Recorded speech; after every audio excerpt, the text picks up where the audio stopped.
அல்லாஹும்ம ஸல்லி அலா சய்யிதினா வ மௌலானா முஹம்மத். அல்லாஹ் நூறு ஸமாவாத்தி வல் அர்த்.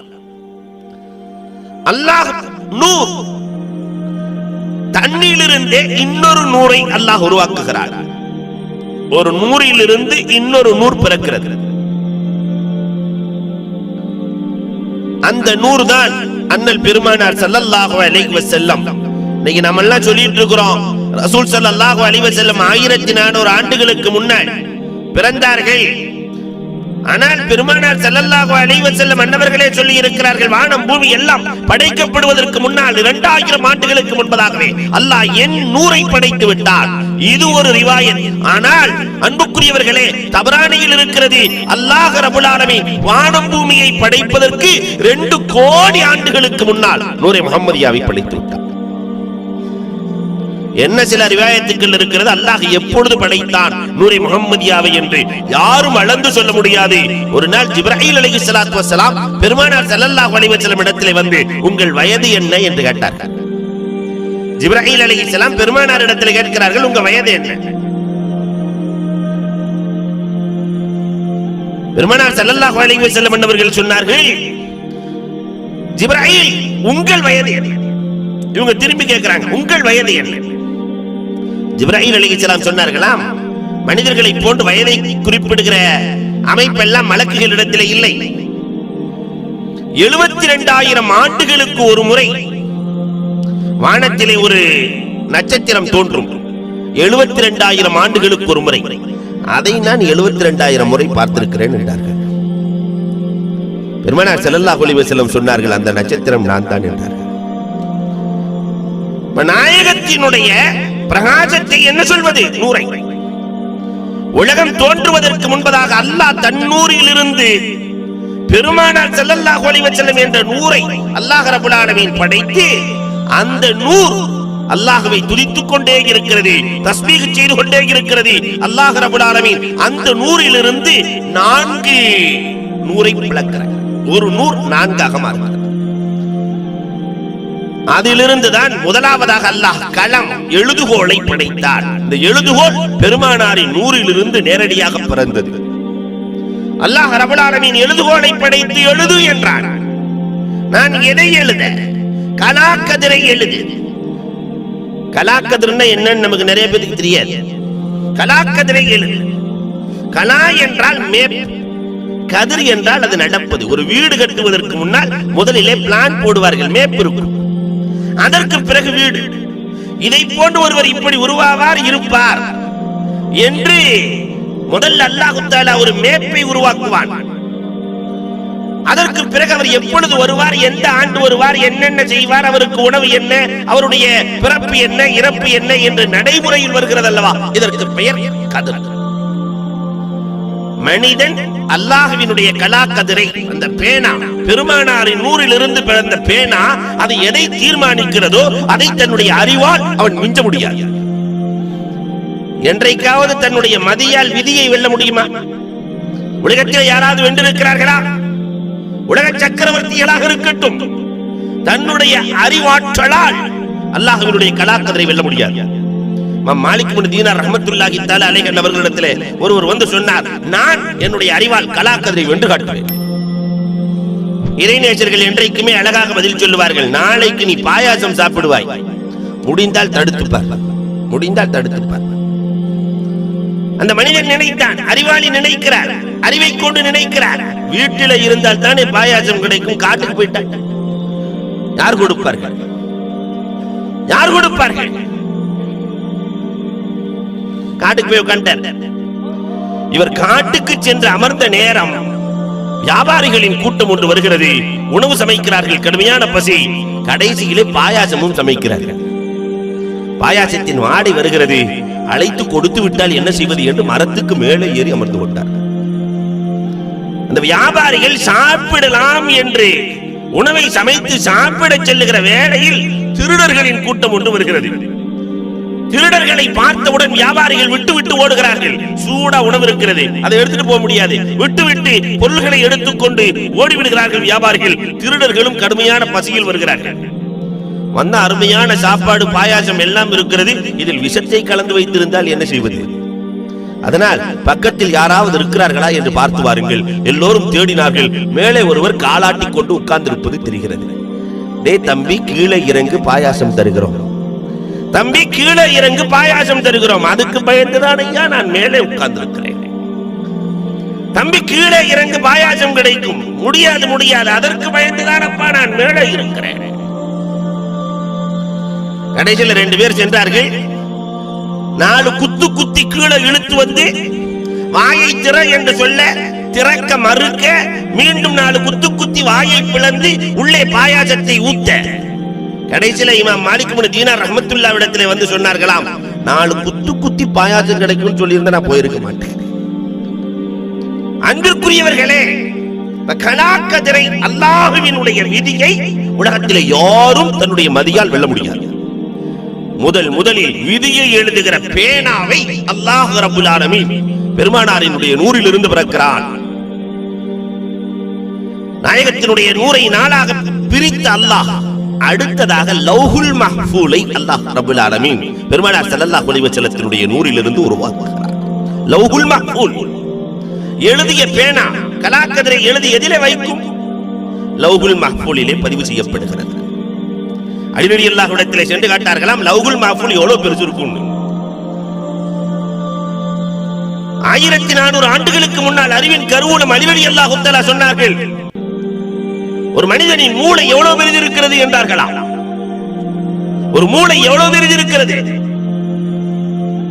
அல்லாஹ் ரப்புல் ஆலமீன் உலகத்தில் இருக்கிற எல்லா மனிதர்களின் அத்தனை ஜாதகங்களையும் உள்ளே வைத்து ஹஜருல் அஸ்வத் கல்லுக்குள்ளே பதிவு செய்திருக்கிறான் என்றார்கள் அலி ரலியல்லாஹு தஆலா. என்றால் அன்புக்குரியவர்களை எண்ணி பார்க்க வேண்டும். அதனால லௌஹுல் மஹ்ஃபூல் பெருசா இருக்கும், நீங்க யோசிக்க தேவையில்லை. அல்லாஹ் ரப்புல் ஆலமீன் மிகச் சிறிய பொருளுக்குள்ளும் மிகப்பெரிய பொருட்களை அடக்கும் ஆற்றல் இறைவனுக்கு உண்டு என்று பதிலளிக்கிறார்கள். இந்த லௌஹுல் மஹ்ஃபூலை அல்லாஹ் பெருமானாரின் நூறிலிருந்து படைக்கிறான். மூன்றாவதாக அரிஷை அல்லாஹ் படைக்கிறான். தான் அமரும் சிம்மாசனம்.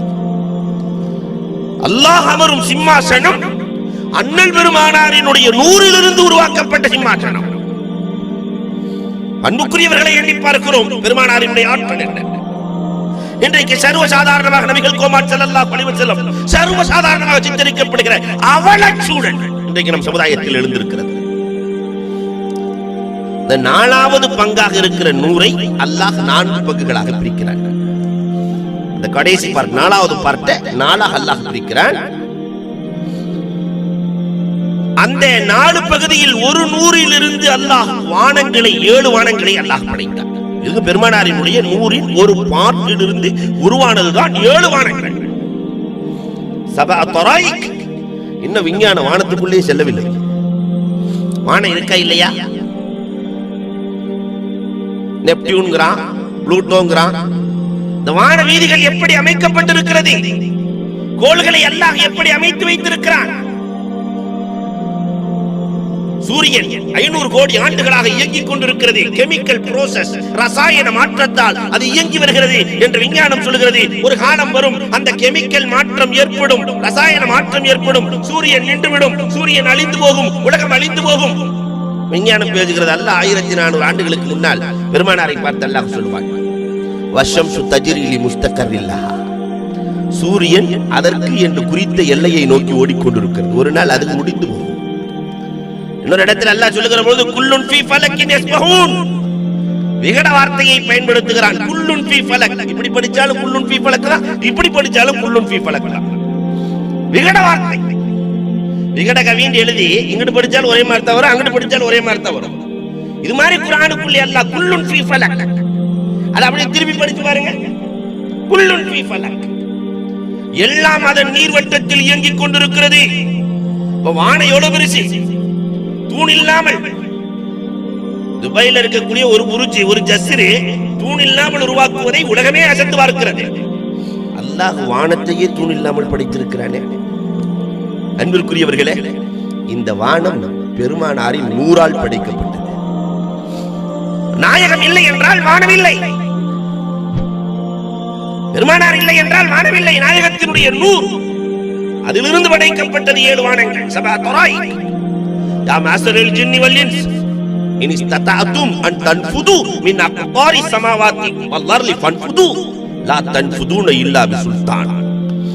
அங்கு செல்வதாக இருந்தால் வானத்துக்கோ பூமிக்கோ வானத்துக்கு மேல எல்லாம் செல்வதாக இருந்தால் அல்லாஹ்வினுடைய அனுமதி இல்லாமல் யாரும் செல்ல முடியாது, சக்தி இல்லாமல். இவ்வளவு பெரிய ஆற்றல் படைத்த வானத்தை அல்லாஹ் படைத்தது பெருமானாரின் 100 ஆள். அடுத்த பகுதியிலிருந்து அல்லாஹ் சபா அர்லீன் 7 பூமிகளை அல்லாஹ் படைத்தார். அன்பிற்குரியவர்களே, 7 பூமியையும் அடுத்ததாக அல்லாஹ் பெருமானாரினுடைய 100 படைக்கிறார். இன்னைக்கு பூமி 7 என்ன அப்படிங்கிற ஒரு பெரிய சர்ச்சை நடந்து கொண்டிருக்கிறது. சபா தராயிக் வானத்திற்கு 7 பூமி, அது கார்ராக்கள் என்று இன்றைக்கு சொல்லுகிறார்கள். 7 கண்டங்களை கூட 7 பூமி என்று வைத்துக் கொள்ளலாம் என்று சொல்லுகிறார்கள். ஆக இது முழுவதும் பெருமானார் ஸல்லல்லாஹு அலைஹி வஸல்லம் அன்னவர்களுடைய 100 படைக்கப்பட்டது. 3வது பகுதியிலிருந்து தான் அல்லாஹ் சொர்க்கத்தையும் நரகத்தையும் படைக்கிறார். சொர்க்க நரகம் என்பதும் அண்ணல் பெருமானார் ஸல்லல்லாஹு அலைஹி வஸல்லத்தினுடைய 100 படைக்கப்பட்டது. இது பெரிய அகீதாவினுடைய பிரச்சனைகளில் மிக முக்கியமான பிரச்சனைகளில் ஒன்று. ஒரு சிலர்கள் இன்னும் சொர்க்கம் நரகம் படைக்கப்படவில்லை என்கிறார்கள். ஆனால் அஹ்லுஸ் சுன்னத் வல் ஜமாஅத்தினுடைய அகீதா சொர்க்கம் படைக்கப்பட்டு விட்டது, நரகம் படைக்கப்பட்டு விட்டது. எதனால் படைக்கப்பட்டது? நூரே முஹம்மதியா, பெருமானார் ஸல்லல்லாஹு அலைஹி வஸல்லத்தினுடைய 100 ஆள். 4வது பகுதி இருக்கிறதே, இதை அல்லாஹ் 4ஆக ஆக்குகிறார். 4வது பகுதியை அல்லாஹ் ரப்பல் ஆலமீன் 4ஆக ஆக்கி முதல் பகுதியிலிருந்து அல்லாஹ் ரப்பல் ஆலமீன் மலக்குகளை படைத்தார். மலக்குகளும் நூரே முஹம்மதியால் படைக்கப்பட்டவர்கள். பெருமானார் இல்லை என்றால் மலக்குகள் இல்லை, பெருமானார் இல்லை என்றால் வானம் இல்லை, பெருமானார் இல்லை என்றால் பூமி இல்லை. வானத்தை சார்ந்ததும் அல்ல, பூமியை சார்ந்ததும் அல்ல. வானத்திற்கு மேலேயும் நிறைய பொருட்கள் உண்டு, பூமிக்கு கீழேயும் நிறைய பொருட்கள் உண்டு. எல்லா கனிமங்களும் பெருமானாரின் 100 கொண்டுதான் உருவான. நீங்க யோசிக்க வேண்டும். முதல் பார்ட்டிலே மலக்குகளை அல்லாஹ் படைக்கிறார். இந்த மலக்குகளுடைய பணி என்ன என்று சொன்னால் அது தனியாக ஒரு 5-6 நாள் சொல்லணும். ஒரு மலக்கு அல்லாஹ் படைக்கவில்லை. பெருமானாரினுடைய 100 ஒவ்வொரு நாளும் படைக்கப்படுகிற மலக்குகள் எவ்வளவு தெரியுமா? 70,000 மலக்குகள் படைக்கப்படுகிறார் ஒவ்வொரு நாளும்.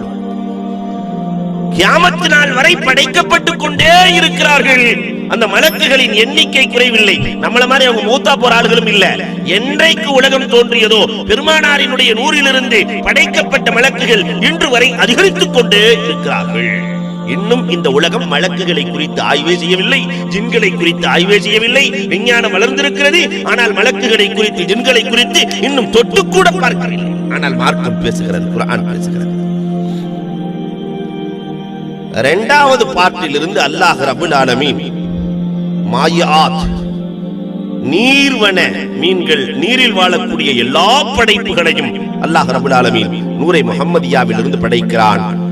3வதாக அல்லாஹ் மனிதர்களை நூரே முஹம்மதியாவிலிருந்து படைக்கிறார். ஆதம் அலைஹிஸ்ஸலாத்திலிருந்து கியாமத் நாள் வரைக்கும் எந்தெந்த மனிதர்கள் உருவாகிறார்களோ 4வது 100 இருக்கிறதே,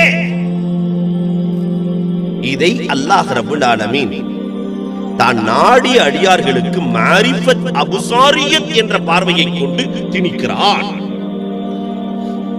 அல்லாஹ் ரப்பல் ஆலமீன் நம்மை கபூல் செய்தருள்வானாக. அன்புக்குரியவர்களே, அல்லாஹ்வின் நல்லடியார்களே,